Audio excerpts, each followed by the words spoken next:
What is an argument? The concept of the argument is pretty important to critical reasoning.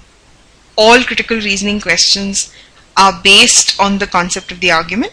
The word argument means the same in this aspect of reading comprehension as it does in the essay part.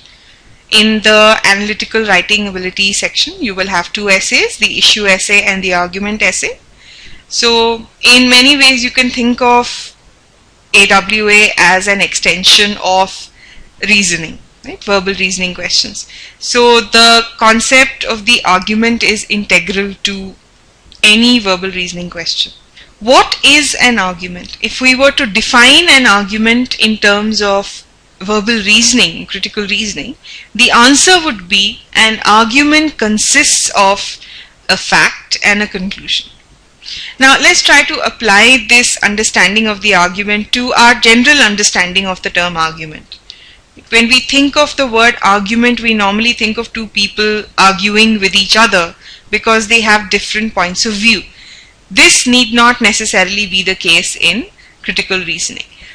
Critical reasoning has at least one fact, usually more. You have say 3 to 4 facts which lead to a particular conclusion. So the conclusion is not just called the conclusion because it comes at the end of the passage. It's also called the conclusion because it is derived from the facts. So the facts have to come first before you arrive at the conclusion. The facts support the conclusion. These are some of the words that you will find in either the question or the answer choices for fact.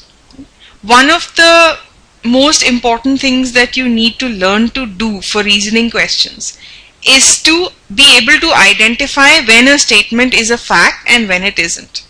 So any word from one of these and other related words, we'll come across more words as we work out questions. Any of these words means fact. A fact is essentially a statement that is true, a statement that cannot be changed. If it can be changed, if it can be questioned, it is not a fact.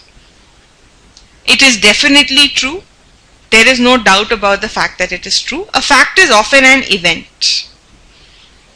If I say something happened in a particular year, if I say I moved to this city in 2009, that is a fact. It is something that has happened in the past. It could also be something that happens in the present.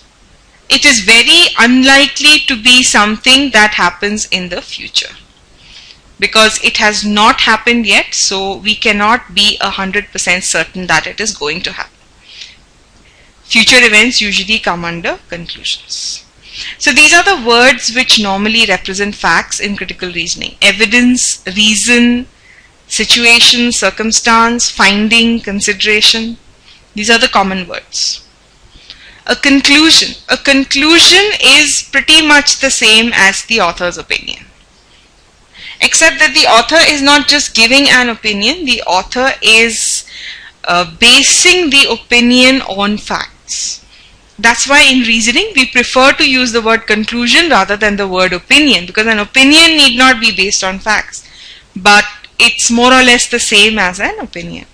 A conclusion could also be a hypothesis. It could be a theory that the author is proposing. It could be a recommendation. If it's a recommendation, you'll almost always have the word should. If the passage contains the word should, something should be done, it's definitely the author's conclusion. Proposal is very close to recommendation. Prediction, grammatically a prediction is always in the future tense, meaning the word will is used.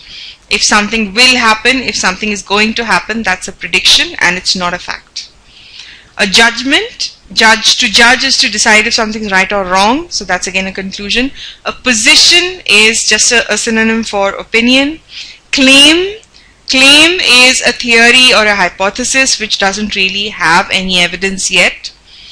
Explanation is also a conclusion, and these are some of the common words which indicate conclusions: should, clearly, therefore, and thus. Let me give you an example of what we mean by fact and conclusion. Look at this statement. I think it's going to rain. Now I've put the words I think to make it easier for you to spot that it's an opinion, but even if I were to remove this, and just say it's going to rain, it's still somebody's opinion. Something is going to happen. Even without the words I think it's going to rain is someone's opinion. Now let me try to bring in a related fact. If I say it's a cloudy day, therefore I think it's going to rain. This is an opinion. This is a fact. How do we differentiate the two? An opinion can be disputed. If I say I think it's going to rain, somebody can contradict me and say no, I don't think it's going to rain, I think it's going to remain clear. But if I say it's a cloudy day, this is definitely a fact because it cannot be contradicted. Either it's a cloudy day or it's not. You can look outside the window and tell if it's a cloudy day or not. So to change my opinion into a conclusion, I am actually creating an argument here. I've created an argument. The statement is still the same. I think it's going to rain. But now I am deriving this, right, from this fact. So a fact has led to a conclusion, which is what makes it an argument. Of course, these are very simple statements, but this is essentially what happens in a critical reasoning question. A statement is given with the author's point of view, and the statement is often backed up by facts. Keep these points in mind as we go on to read critical reasoning questions. We'll take a look at questions of each of the 6 types. Before analyzing the options, map the passage. Mapping just means identifying the facts and the conclusion. Sometimes there may not be a conclusion. We will look at such question types. But in most common cases, weaken, strengthen, inference questions, bold-face questions, there will be facts as well as at least one conclusion. If the author is giving someone else's point of view, then the other person's point of view is also known as a conclusion. So what this point means is more or less the same as what the octave strategy is in reading. But we are not going to apply an elaborate strategy to reasoning questions because there's only one paragraph to look at. But you would not be wrong in applying the same strategy to reasoning questions also, because after all, they are a part of reading comprehension. Secondly, and this I think is very important when you, especially when you're at the practicing stage, when you're in the early stages, you're just learning what reasoning is, you're just getting the hang of reading comprehension. Do this for any reading comprehension question. Do a threadbare analysis of the passage. This basically means don't worry about solving the passage, just analyze. Just read the passage, map it, see if you are sure which are the facts and which are the conclusions.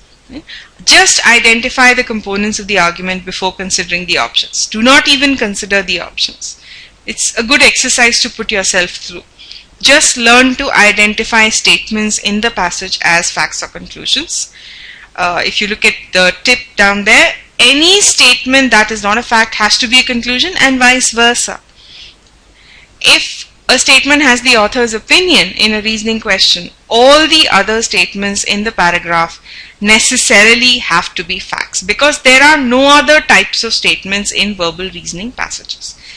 There are other aspects of a passage such as inferences and assumptions, but these are never stated out loud. These are never directly stated. These are all indirect statements. So any statement within the paragraph itself, the paragraph is known as the argument. Any statement in the argument, anything directly given, has to be either a fact or a conclusion. And the third thing to keep in mind is facts cannot be questioned, but conclusions can. So for example, if I'm looking at a weaken the argument question, I cannot weaken the facts. So even before I look at the answer choices, I have to be sure what the conclusion is. Conclusions can be wrong, facts can never be wrong. So now that we have some idea of what a fact is and what a conclusion is, let's move on to looking at the question types and solving some questions. We will keep revising these definitions and recapping them as we go on. So don't worry if the concepts haven't sunk in entirely yet. There is time for that.